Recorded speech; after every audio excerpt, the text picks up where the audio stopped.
Bueno, buenos días, estimados amigos, amigas. En esta sesión trataremos de ver dos aspectos fundamentales que tiene que ver cuánto ha avanzado la región en el tema de ciencia, tecnología e innovación en estas últimas décadas principalmente. Y un segundo punto hablaremos de la crisis de la ciencia y del cambio en la matriz cognitiva. Bueno, empecemos. Para recordar, recapitular, en la anterior sesión lo que vimos es este tránsito que está surgiendo a nivel mundial del capitalismo industrial al capitalismo cognitivo, en donde lo inmaterial, lo ligado al conocimiento, a la innovación, al diseño, adquiere mucha mayor preponderancia a través de un sistema, ¿no? De un sistema institucionalizado en el comercio ligado a la propiedad intelectual. El valor en la economía, la acumulación se hace por transferencias de ganancias principalmente, muy diferente a lo que implicaba la forma en el capitalismo industrial a través del plusvalor. Esto como un punto fundamental. Se está dando una transición en este capitalismo, ¿no? Que afecta inclusive a la propia vida cotidiana, y el valor ya no solo se causa en el trabajo, sino en los 24 horas de un día de los 365 minutos en la misma vida. El segundo punto que vimos es, a pesar de que se da este cambio muy radical en el mundo que se está dando, América Latina tiene una inmovilidad estructural en su patrón de especialización, en su patrón de acumulación. Sigue siendo una estructura primario exportadora. Hablamos justamente de esta estructura que no se mueve en términos de la participación, que tiene una horizontalidad en las últimas décadas, yo diría incluso siglos, en el sentido de en el último siglo, que tiene que ver con una estructura inmóvil de la participación en lo primario, secundario y terciario. Y sobre todo que en lo terciario sigue siendo un terciario con poco valor agregado en el aspecto de los servicios, ¿no? Entonces aquí hay un problema, hay un conflicto justamente de esta transición con esta inmovilidad. Pero ahora veamos cuánto ha contribuido, qué ha hecho América Latina con respecto al tema de ciencia, tecnología e innovación. Justamente habíamos dicho que generalmente los economistas lo han catalogado como ser un continente primario importador. Suelo decir que más estructural que eso, que también es estructural porque te configura un rentismo, es el rentismo y es el problema de ser un continente secundario importador de manufactura y terciario importador de conocimiento, ¿no? Eso te ha llevado justamente, y el rentismo que se da alrededor justamente de estas otras dos ramas, llamémoslo así. Entonces, en ese sentido, lo que quisiéramos ver es que sí, efectivamente, en la oleada de los gobiernos progresistas hubo un avance importante en los temas de ciencia, tecnología e innovación. Partimos de que sin un cambio en la estructura cognitiva no va a haber un cambio en la estructura productiva, ¿no? Y eso implica, acordémonos, las tres rutas que teníamos para el tema de la región. La primera ruta, para simplificar, la primera ruta era mantenernos tal cual estábamos en la tendencia, lo que implicaba un dependentismo, un neodependentismo, que es lo que llamamos el neodependentismo de la mente factura. Una segunda ruta que tiene que ver con, sí, cambiar la matriz productiva, pero dentro del propio capitalismo. Y una tercera vía que tiene que justamente que tanto cambiamos la matriz productiva, pero también cambiamos la matriz cognitiva, que es lo que veremos al final, ¿no? Entonces, en ese sentido, los avances han sido importantes, ¿no? Sí, más inversión en investigación, más desarrollo, sí, más investigadores, sí, más producción científica, pero el momento que vemos lo que ha pasado a nivel mundial, nos toca relativizar lo sucedido. Por ejemplo, en el tema de producción científica, en los últimos 20 años ha crecido la participación de la producción científica de la región del 2 al 4%, es decir, un 1% por década. Esto es importante señalar porque en 1996 China tenía igual participación que América Latina. hoy tiene 14, América Latina tiene 4, ¿no? Entonces, en ese sentido, la producción científica, si bien ha crecido, es completamente insuficiente, ¿no? Y la velocidad de crecimiento y la participación tampoco se condice ni con la participación productiva ni con la participación de la población de América Latina a nivel mundial. Estamos aproximadamente en el 4% y deberíamos estar alrededor del 10-12% si es que nos ponemos como referente la población a nivel mundial o la producción a nivel mundial. Entonces eso es importante señalar. Vale señalar que también un punto diferenciador es que en América Latina la mayoría de producción científica se lo hace en las universidades. El gran problema es, como veremos más adelante, los desacoplamientos entre lo que hace la universidad y el impacto que tiene esto en la economía, que es lo que llamamos los desacoplamientos. Ya voy a hablar más adelante sobre esto. La calidad, si es que medimos a través de, por ejemplo, las citas en términos de producción científica, ha disminuido, como ha disminuido en todo el mundo, pero vale la pena señalar, es mayor que el promedio mundial y que inclusive que China, ¿no? Es decir, está siendo de mayor calidad, al menos si es que medimos a través de esto. Existe también un proceso de aculturación. La balanza comercial es negativa en bienes creativos, en términos de los copyright, en toda la región, con excepción de Argentina. De acuerdo a los datos de la OMP, es necesario un fomento de las industrias creativas como parte de una estrategia inteligente de insertarse dentro de este cambio. Entonces, algo que es importante señalar es que lo que estamos viendo es que a pesar de que ha mejorado la ciencia, la tecnología, la innovación, seguimos siendo importadores de conocimiento por las tasas de cambio de velocidad de la producción científica frente a lo que pasa en el resto del mundo.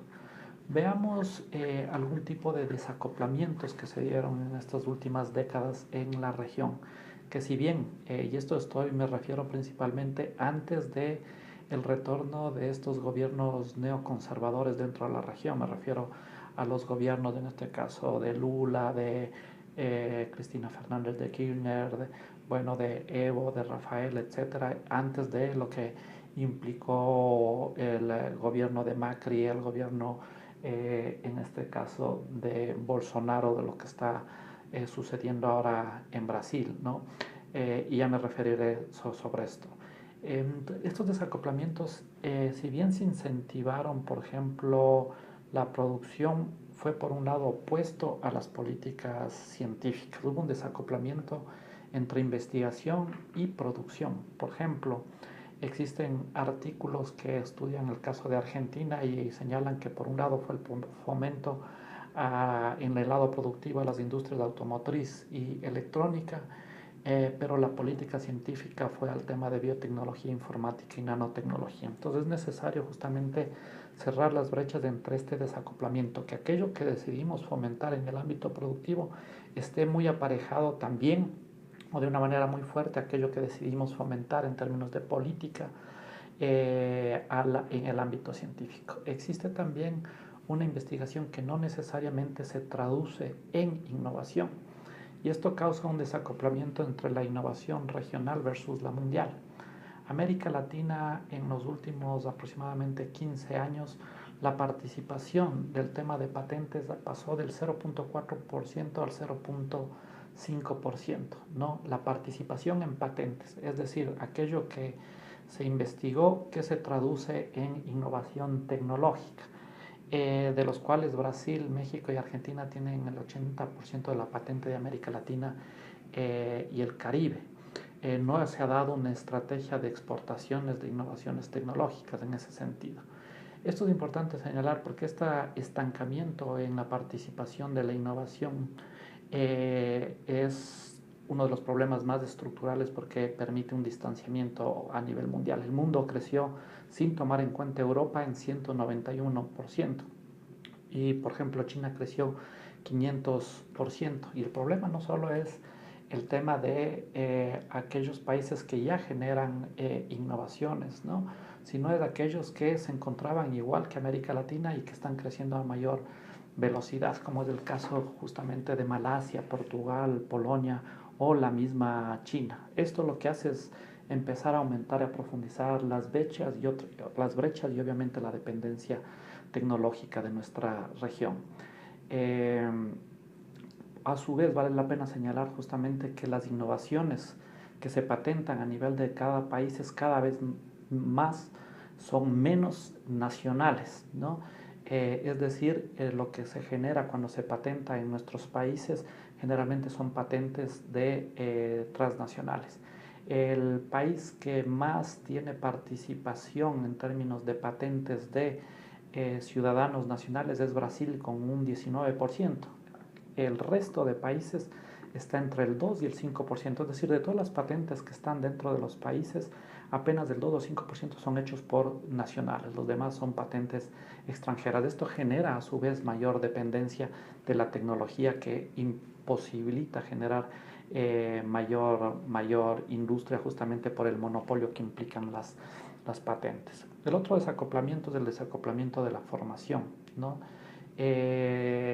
Las universidades no hacen un análisis para cambiar las estructuras productivas ni sociales y siguen fomentando en función de ese mercado que nos ubica en una jerarquía mundial completamente subalterna, dependiente, ¿no?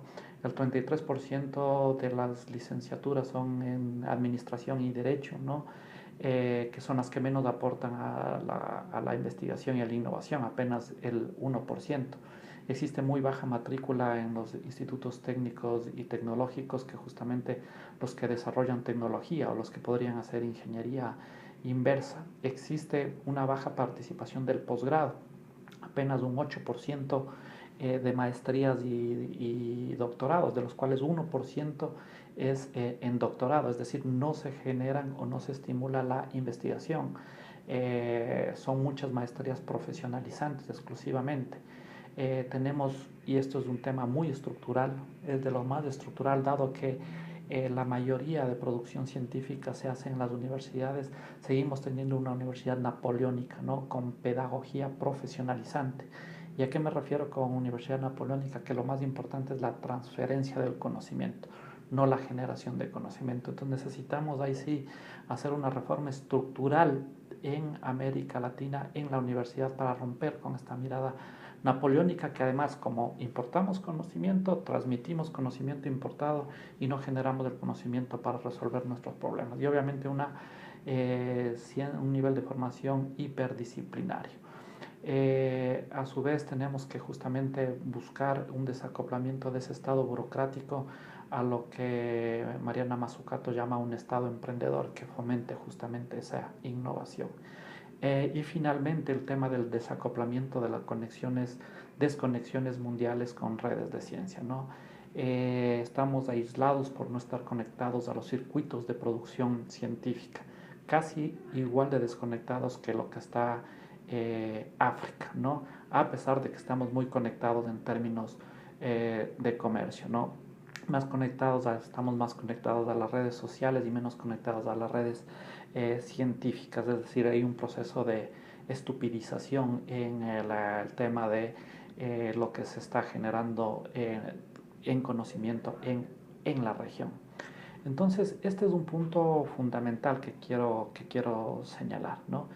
Quiero señalar que han habido crecimientos importantes, ¿no? Este tema de duplicar la producción científica, ¿no? Este tema justamente de duplicar el número de investigadores, la tasa de crecimiento del número de investigadores fue del 32 al 76%, ¿no? Se duplicó también la inversión en términos de I+D, del 0,34 al 0,78%. No obstante, en el número de investigadores todavía estamos entre 8 y 15 veces más abajo de los países más industrializados en términos de número de investigadores. En el tema del PIB, solo Brasil supera el 1% del PIB en investigación científica, ¿no? Este 0,78% es 4 o 5 veces menos de lo que invierten los países que emergentes o los países que lideran la producción científica. A esto hay que añadir un tema fundamental que, como señalaba, dentro de esta jerarquía, de este cambio en el capitalismo industrial al capitalismo cognitivo, se da este proceso de extractivismo infocognitivo, de el centro a las periferias o del norte al sur. La biopiratería es uno de estos, ¿no? El tema de la migración calificada, ¿no? Es fundamental. Por ejemplo, en Estados Unidos el 76% de las patentes provienen de extranjeros, principalmente del sur, pero el 93% quedan en son de grandes transnacionales, ¿no? Y quedan justamente en el norte y no en el sur, mientras obviamente la política de migrantes no calificados es una política casi terrorista frente a lo que implican los derechos humanos, ¿no? La investigación en las universidades públicas, cuando se hace investigación, generalmente se llevan las grandes transnacionales en las universidades públicas, es decir, existe una transferencia de lo público hacia lo privado, pero no solo lo nacional, sino lo internacional. Existe una investigación hecha sobre nanotecnología del agua y alrededor de 70 patentes que se hizo en universidades públicas, 53 están relacionadas con patentes de transnacionales, ¿no? Entonces existe aquí un extractivismo infocognitivo de la información de la biodiversidad, de la información de las personas más capacitadas, de las investigaciones que se hacen en lo público, y esto lleva a algo que veremos en la siguiente sesión, es la necesidad justamente de plantear otra forma de gobierno de los conocimientos, ¿no? Eso es fundamental tratar en la próxima sesión. Pero antes de irnos a la próxima sesión, sí quisiera señalar este tema fundamental que tiene que ver con respecto al tema de eh, existen un problema que sí necesitamos cerrar las brechas, en este caso cognitivas, tecnológicas y de innovación que tenemos con el mundo. Eso no podemos dejar de hacerlo, pero la propuesta siempre es justamente no solo entrar dentro del capitalismo, sino lo que proponemos y defendemos y creemos que es urgente para la región, es necesario justamente transformar la matriz cognitiva. Y esto en el marco también de la crisis de la ciencia que atraviesa nuestra civilización.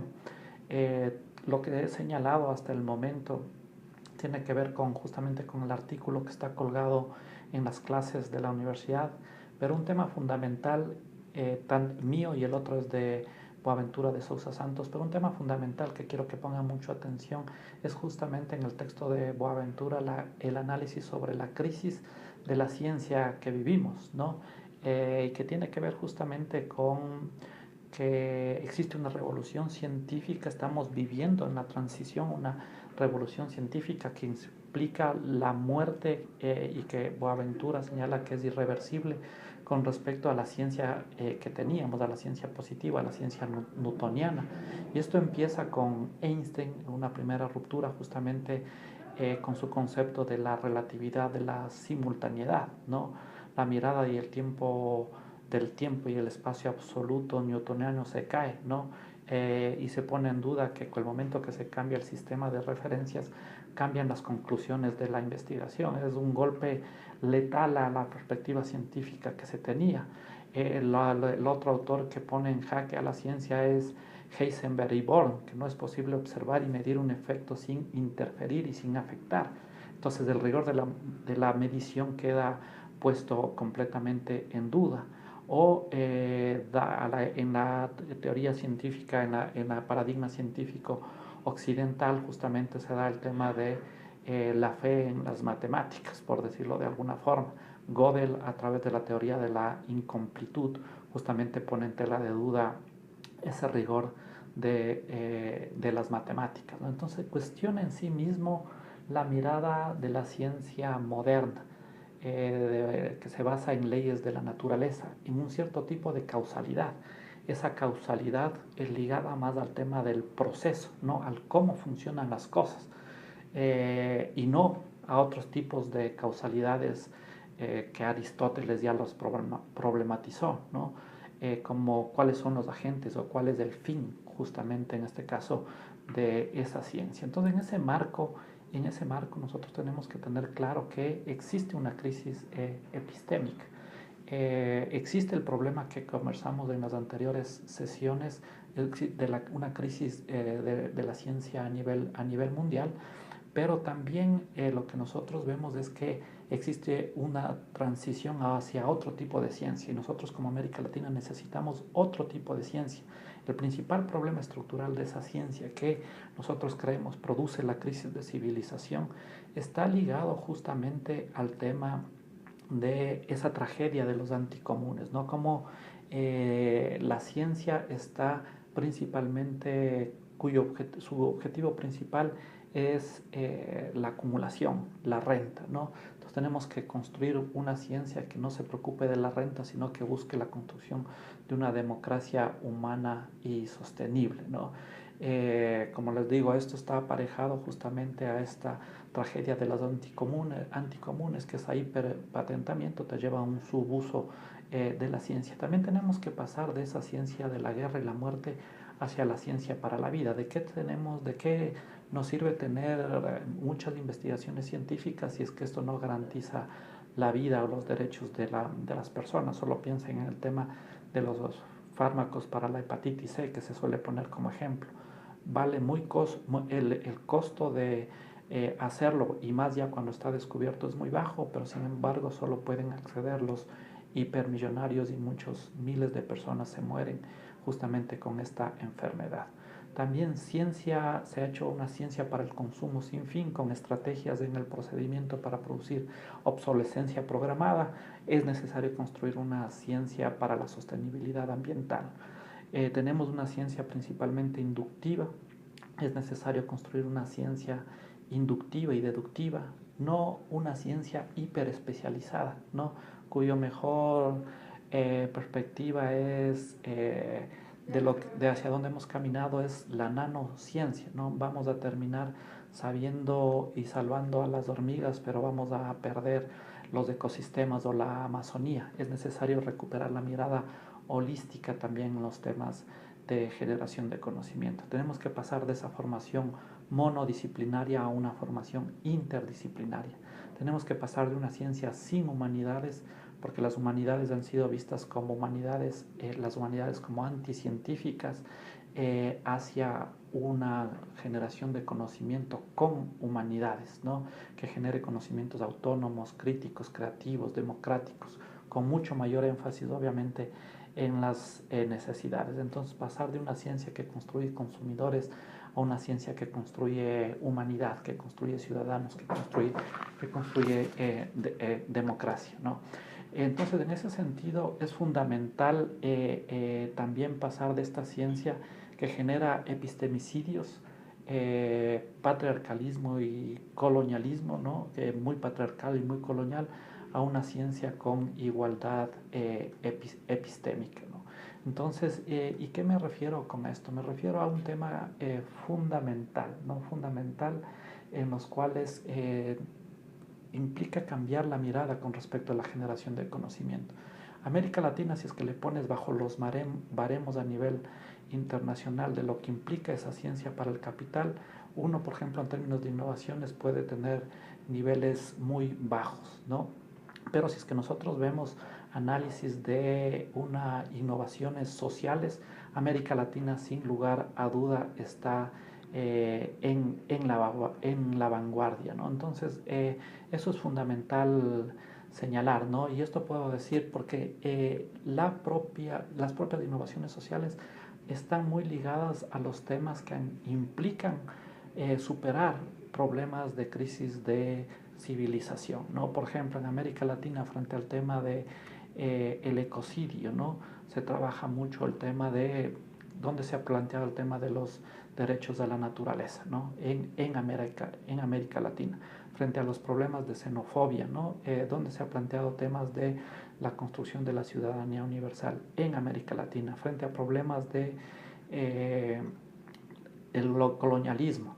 En América Latina se ha planteado el tema de la construcción de estados plurinacionales interculturales, ¿no? Entonces, y podría seguir con esta perspectiva. Entonces, en ese sentido, nosotros tenemos que recuperar justamente ese general intellect, ese conocimiento que está en la sociedad, y ligarlo también sin menosprecio, porque así lo ha hecho, como bien señala Boaventura, de una manera epistemicida las ciencias occidentales modernas, de otro tipo de saberes. Entonces, en ese sentido, a nivel de universidad, necesitamos una universidad mucho más humilde, ¿no? En donde permita articular esas innovaciones sociales con esa producción científica. No solo necesitamos más sociedad en la universidad, sino también más sociedad en la universidad. Y para esto implica construir otro sistema, otras universidades, otro sistema de innovación. Y aquí un tema fundamental, ¿no? Que no es necesariamente únicamente importante luchar por una universidad pública, gratuita, universal para todos y de calidad, ¿no? Porque si es que nosotros tenemos una universidad pública y gratuita, pero tenemos sistemas de gobierno de los conocimientos completamente mercantiles y privados, va a existir un problema estructural de transferencia de lo público hacia lo privado, ¿no? Un extractivismo de lo público hacia lo privado, no solo de la periferia hacia el centro o del sur o del sur al norte, ¿no? Entonces, aquí es necesario dar ese salto cualitativo dentro del sistema de conocimientos, y esto implica romper con la institucionalidad que se ha generado a través principalmente de la propiedad intelectual, de los sistemas de propiedad intelectual, no solo en las legislaciones nacionales, sino en las legislaciones a nivel mundial. En este marco, el mensaje es muy claro. Nosotros no tenemos que preguntarnos hacia dónde va la ciencia, sino hacia dónde queremos que vaya la historia. Y en ese marco, sabiendo hacia dónde queremos que vaya la historia, nosotros tenemos que ver qué tipo de ciencia y qué tipo de generación de conocimiento necesitamos. Y claramente en nuestro continente se ha dicho qué tipo de sociedad queremos. Por lo tanto, es necesario repensar y replantear una revolución científica en América Latina que obviamente tenga su impacto en la región. Necesitamos sí cerrar las brechas, necesitamos más inversión en ciencia, tecnología e innovación, más en educación superior, el fomento a mayor investigación, el fomento también a mayores innovaciones, pero con otro fin, no la acumulación, sino la democracia, los derechos humanos, la construcción de ciudadanía, la construcción de humanidad. En este marco, en la próxima clase cerraremos con un tema fundamental de que se vea una perspectiva histórica de lo que ha sucedido en dos países que fomentaron mucho la política de ciencia y tecnología durante la denominada década ganada, porque, y aquí entre paréntesis, estamos viendo ya con los gobiernos más conservadores que ha tenido ya un impacto muy fuerte en la producción científica, que está decayendo, se está estancando. Me refiero principalmente a los países que más aportan a la producción científica en la región, como son Brasil y Argentina, con la llegada de Bolsonaro y Macri, ¿no? Que es necesario revertirlo si es que queremos romper con este neodependentismo. También en la época de Peña Nieto, que se da una caída fundamental, fuerte, de ya indicios de una caída en la generación de conocimiento. Esperamos que se retome en América Latina y en la región este crecimiento en el tema de la producción científica y en la innovación tecnológica. En el caso de la década ganada, daremos una mirada global del caso de Argentina. Para eso he invitado al profesor Francisco Tamarit, que dará una mirada de Argentina, y también yo cerraré con lo que se trabajó en la política de ciencia, tecnología e innovación en Ecuador, y principalmente en el Código de Economía Social de los Conocimientos, la Creatividad y la Innovación, que es la búsqueda de un nuevo paradigma en términos del conocimiento. Frente a la privatización y a la mercantilización del conocimiento, nosotros propusimos un marco de gobierno de los conocimientos que recupere el sentido público y común del mismo en los sistemas de propiedad intelectual, sin romper y sin aislarnos en términos de la globalización, ¿no? Plantearemos por dónde pasa justamente eso. De hecho, Ecuador es el país que en la última década mayor crecimiento tuvo justamente en la producción científica. Pasó del puesto 12 al puesto sexto, es el único que ingresa entre los 10 países con mayor producción científica en la región, y mucho tuvo que ver con cierto tipo de políticas. Entonces decantaremos con existe la posibilidad de plantear alternativas que obviamente es necesario hacerlos mucho mejor si es que lo hacemos de una manera colectiva, en el marco de una integración latinoamericana. Bueno, espero que les haya sido de su agrado esta clase y seguimos y continuamos la próxima sesión la próxima semana. Muy buenas tardes.